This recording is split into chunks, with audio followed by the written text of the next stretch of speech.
Okay guys, I received an email from the Night Shield, and he says, hey Shock, I'd like to take this opportunity to say that I love watching your videos. Some people might feel judged by a man preaching on a bike.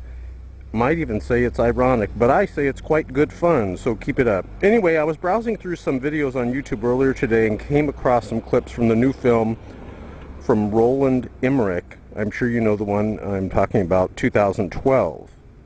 And it got me thinking, what would Shock's view on the film be in general? The idea behind making it, etc. And the event it pertains to be, question mark. So I thought I'd ask, and thought perhaps you might do a video to let people know. So here I am, I'm doing your video. I am your humble servant, the Night Shield, Chris. He says, I first came across motorcycle vlogging earlier this year while looking for videos about riding a motorcycle for the first time, and I think I came across the right fellow to help explain it in more detail. 13 Mordith 13. He says, hey Mordith, he says he likes you because you tell it like it is. He says, much like yourself, Shock, I have to keep reminding myself that he's actually from Canada, even though he has family in the UK, which is where I am. Hopefully you'll be able to come up with a video response to this idea. If you do, good luck. I'll be sure to comment on it when you post it. God bless, ride safe. I'm sure you're always looked after by the man upstairs when you get on your bike. I hope so anyways. Would miss some great videos if anything was to happen to you, heaven forbid. Chris, also known as the Night Shield. P.S.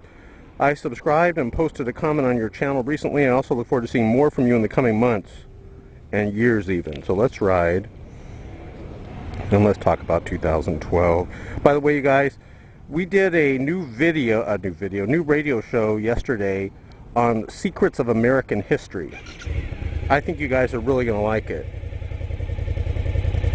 Actual founders of ours that were Christians, that your godless government-run liberal socializing public schools will not tell you these secrets. I have it backed up with proof, evidence, actual documents you can research.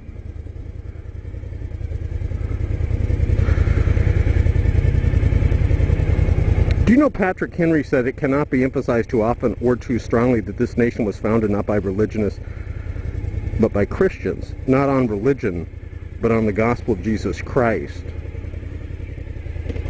Did you know he said that?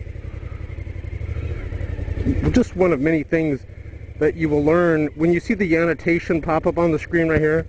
ShockOnNow.net, go there, have your speakers on, you can hear some secrets of history. Now, let's get right into this. 2012. Well, at the end of this video, you're going to see a little annotation pop up, and it's a video a friend of mine made, Chris, titled Believe. And it goes through a lot of traumatic events that we've already had in history. Earthquakes, floods.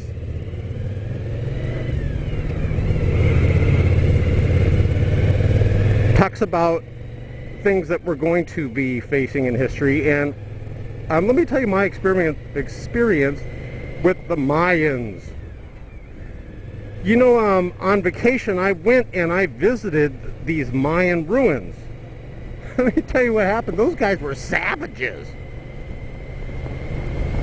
They were savages. They did human sacrifice on their own people.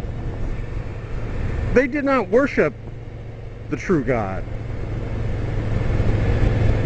They had their own make-believe. Oh boy, hold on, I got caught here. So I'll give you an example. I'm at they had their own make-believe God. Finish my sentence. I'm at the ruins, right, and there's like this rock platform, but it's up high, like right here, right? And I know a little bit of Spanish. Yo quiero Taco Bell, stuff like that. I don't know a lot of Spanish, but if someone says it, I can understand what they're saying, but I can't really piece the words together. I took Spanish for 3 years at my godless, liberal, indoctrinated public government-run school system, and they did not do too good of a job teaching me, and I tried to pay attention. But anyways, I could understand a little bit of it, so I asked the guy, our guide, I said, what's this, like, rock platform right here? And he tells me that's where they did human sacrifices to their false god. So I don't have a lot of respect for the Mayans, and of course they were wiped out by surprise. Their whole civilization was wiped out. So when it comes to the movie 2012, I like movies like that that warn people of impending disaster. I think it's better that people are prepared for disaster than live in a little fake fantasy bubble that, oh, everything's going to be okay. You know, that's one thing you'll get out of reading the Bible is throughout the whole Bible, there's always impending disaster that's going to happen, and there's always a warning, and there's always people that listen to the warning, and there's always people that reject the warning.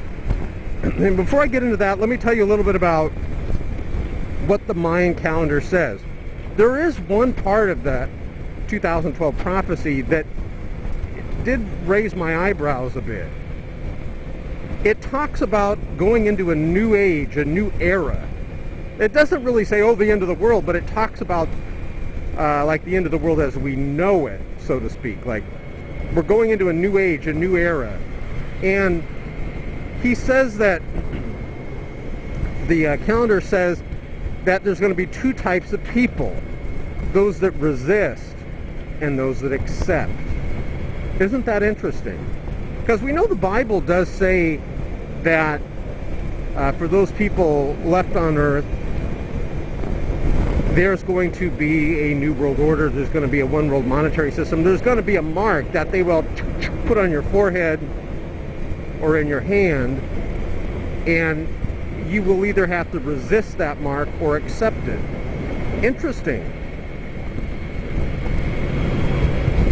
As you know, if you're wise, you will resist it. So I'm going to be getting out into the deep in a moment here. Let's see, let's do it now. I just like oiled my chain, so I like it to kind of fly off a bit. I use that gel oil, you know, the spray on white. It sticks real good, but just to play it safe.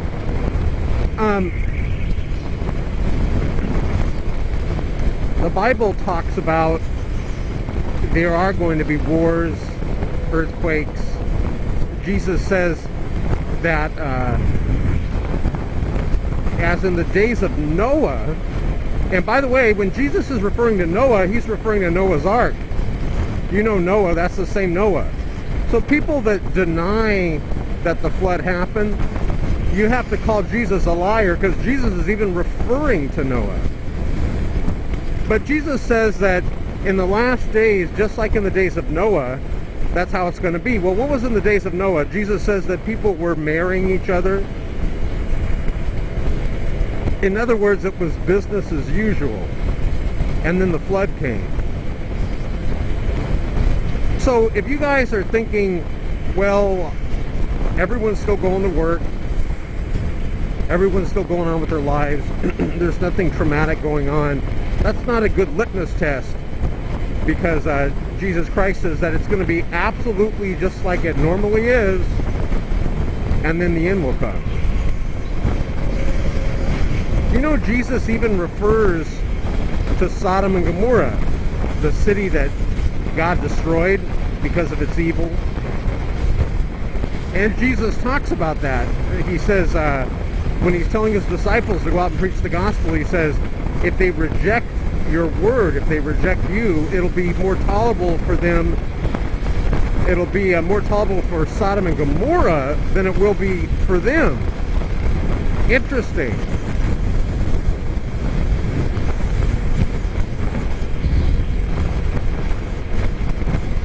So, I only got 30 seconds. You're going to see a pop-up right now. Titled, it's going to be a video a friend of mine made titled Believe, and it'll show things going on all over the world. And in these last days, there's nothing that needs to happen in prophecy for his return. It's all happened. Do not be doubtful, but believe. Go ahead and click the annotation. God bless you guys. Maranatha.